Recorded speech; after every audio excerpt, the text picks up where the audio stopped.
We are having fun Yes. with hydrangeas, and our dear friend Kalin Sheick from Sweetwater Floral, she told me to do that, so I did. I love that kind of stuff, you guys.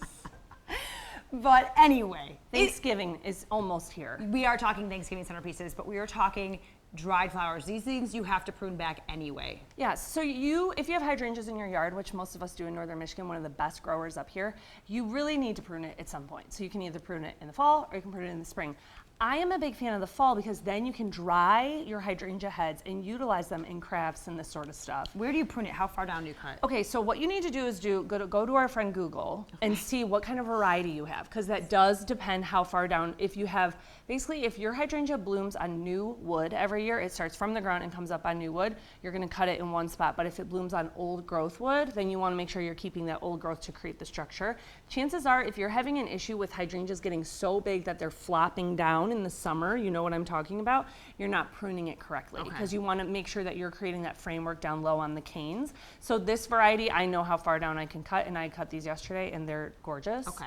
And then hang to dry. So what I want you guys to do is go home, or you're already at your house because you're not on someone else's property cutting their hydrangeas. That would be illegal. So what you're gonna do is you're gonna take your hydrangea heads, and up here you will see I have just rubber banded them, and then you're just gonna hang this on a hook or something in your garage, in your house.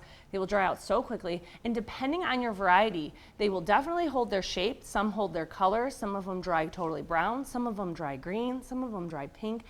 And you can use that, and you could plop these in a vase, and this would look like this all year. So we're gonna work with these today. Okay. In my dream world, I'd give them another day or two to dry, but I can't wait to see you make your Thanksgiving centerpiece. Yes, and so you have this little fun Any box. old box you can find, Hobby Lobby, anywhere you wanna go, Joann's, Michael's, and I've put foam in there. The foam is also available at any craft store. You're gonna need to cut those stems a little shorter on the All next right, one. a little Perfect shorter. job though. Okay, thanks. And this is just one simple centerpiece because, look, the Thanksgiving holiday, love where you're going with this already. Perfect placement, Michelle. Thank you.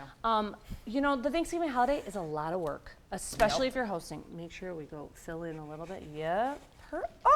A floral designer in our midst. She's perfect. Yes, it's you. Now this one, I want you to just utilize, we're gonna eat up a little more space, so we're gonna go at an angle. But look at how this is filling in. This is like a really easy thing for you guys to do at home.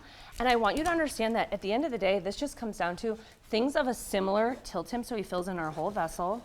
Perfect.